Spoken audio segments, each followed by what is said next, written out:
মশার উপদ্রবে অতিষ্ঠ কিশোরগঞ্জ শহরবাসী। ঢাকনাবিহীন অপরিচ্ছন্ন ড্রেন ও দীর্ঘ সময় ধরে মশক নিধনে পৌর কর্তৃপক্ষের কোনো কার্যক্রম না থাকায় মশার উৎপাদন বেড়েছে। এতে দিনরাত মশার যন্ত্রণায় অতিষ্ঠ শহরবাসী। স্থানীয়রা বলছে, এখনই মশা নিধনের ব্যবস্থা গ্রহণ না করলে ডেঙ্গুর সংক্রমণ সহ পরিস্থিতি ভয়াবহ হতে পারে। প্রশাসক জানিয়েছেন, মশক নিধন চলছে এবং এটি চলমান রয়েছে। কিশোরগঞ্জ পৌরসভার 9টি ওয়ার্ডের প্রত্যেক এলাকায় রয়েছে ছোট বড় বহু ড্রেন, আর এসব ড্রেনের নেই কোনো ঢাকনা। ড্রেনের মধ্যে পলিথিন, প্লাস্টিক আবর্জনায় মশার প্রজননের উৎকৃষ্ট পরিবেশ তৈরি হয়েছে। এছাড়া বাসা বাড়ি, উঠান ও শহরের অলিতে গলিতে ময়লা আবর্জনা জমে থাকায় মশার উপদ্রব বেড়েছে। তাই মশার উৎপাতে অতিষ্ঠ শহরবাসীর অভিযোগ, মশা নিধনে পৌর কর্তৃপক্ষের কোনো কার্যক্রম নেই। তাই যে কোনো মূল্যে মশা নিধনের দাবি জানিয়েছেন স্থানীয়রা। শুধু উদ্বোধনের দিন একদম ঢাকঢোল পিটিয়ে এগুলো করা হয়, কিন্তু পরবর্তীতে এই যে ধারাবাহিকতা, এটা তারা ধরে রাখে না।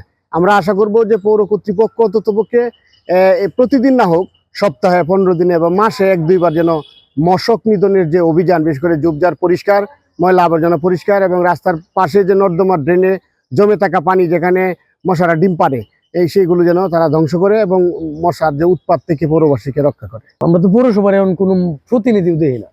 আগে তো কমিশনার ছিল, বলা যাইত যে মশার উপদ্রব বাড়ছে, তখন তো তারা এই যে ড্রেনে যেগুলো সাফ করতো, বা ইলেকশনে যদি একটা আগাম কিছু আসে, তখন অনেকেই যারা নতুন ইলেকশন করবো তারা আইসা মনে করেন যে ওই যে মশা মারার কিছু স্প্রে গান নিয়ে আসে। কিন্তু এখন এরকম কোনো কিছু নাই, কোনো ওষুধ দেয় না।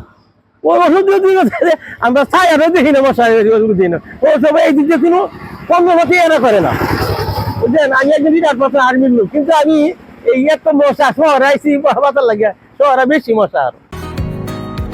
বসুন্ধরা, উত্তরা, বনশ্রী, কুড়িল ও বাড্ডা সহ রাজধানীর বিভিন্ন স্থানে অভিজাত ও অত্যাধুনিক মানের ফ্ল্যাট কেনার এক নির্ভরযোগ্য প্রতিষ্ঠান pleasant properties limited.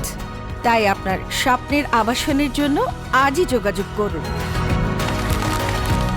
Pleasant properties limited, where destiny matches eventually. এই পর্যন্ত পৌরসভা থেকে দেখি নাই যে কোনো স্প্রে করতে, এবং বর্তমানে আপনার যে পরিস্থিতি, সন্ধ্যা পরে যে মশা বেড়ে যায়, ঠিক আছে, এরকম অবস্থা থাকলে দোকানদারি এবং চলাফেরা করতে খুব সমস্যা হবে। করে এটা মানে একটু লেন্দি সময় লাগে, মানে ইয়েতে আসে। এগুলি অনেকদিন আগে করছিল। কিশোরগঞ্জ পৌরসভার ভারপ্রাপ্ত প্রশাসক মমতাজ বেগম বলেন, অপরিচ্ছন্নতা ও উন্মুক্ত ড্রেনের ব্যবস্থার কারণে মশার উৎপাদন বাড়ছে। তবে মশা নিধনের জন্য 2 ধরনের ঔষধ ছিটানো হচ্ছে। তাছাড়া শহরের বিভিন্ন স্থানে মশক নিধন কার্যক্রম শুরু করেছেন এবং এটি অব্যাহত রয়েছে বলে জানিয়েছেন তিনি। আমরা এখানে টিম করে দিয়েছি, প্রতিদিন না পারলেও আমরা একদিন পর একদিন এই ওষুধগুলি ছিটানোর ব্যবস্থা গ্রহণ করেছি ইতিমধ্যে। এবং যেহেতু সামনেই হচ্ছে আপনারা জানেন ডেঙ্গুর একটি সিজন রয়েছে, মানে ডেঙ্গুর আশঙ্কা থাকে, সেক্ষেত্রে আমাদের প্রতিদিনই টিম বের হবে এবং অ্যাডাল্টিসাইড এবং লার্ভিসাইড 2 ধরনের ওষুধই আমরা ছিটাবো। 15 জন করে লোক যাচ্ছে এবং প্রত্যেক ওয়ার্ডেই কিন্তু আমাদের লোক কাজ করছে।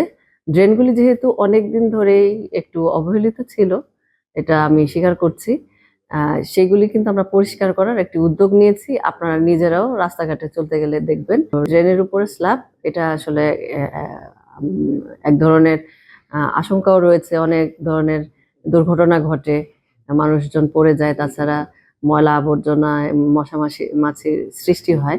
সেক্ষেত্রে আমরা পরবর্তীতে যে প্রজেক্টগুলি নিব, আমরা ড্রেনের স্ল্যাবের এই জিনিসটাকে মাথায় রেখে আমরা তারপরে আমাদের সামনে কিছু প্রজেক্ট নেওয়ার ইচ্ছা আছে। বর্ষার শুরুর আগেই মশা নিধনের কার্যকর পদক্ষেপ গ্রহণ করবেন কর্তৃপক্ষ, এমনটাই আশা করছেন শহরবাসী। VOD Bangla news desk.